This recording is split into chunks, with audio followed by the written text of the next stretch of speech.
बहुत समय पहले की बात है। एक गांव में एक किसान रहता था जिसका नाम रमेश था। रमेश आलसी था और अपने खेतों में मेहनत करने से बचता था।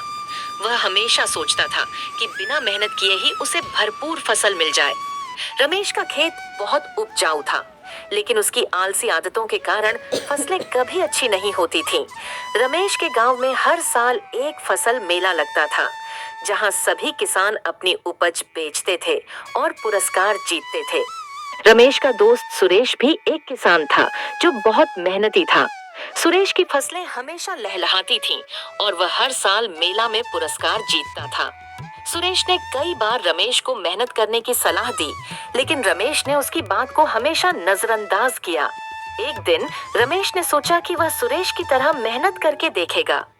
उसने पूरे एक दिन खेत में काम किया, लेकिन उसे बहुत थकान हो गई और उसने फिर से आलस करना शुरू कर दिया। कुछ ही दिनों में उसकी फसलें सूखने लगीं और खेतों में खरपतवार भर गई।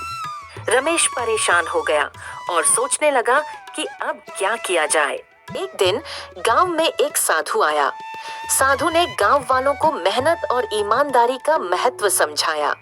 रमेश ने भी साधु की बातें सुनी और उसके मन में परिवर्तन आया।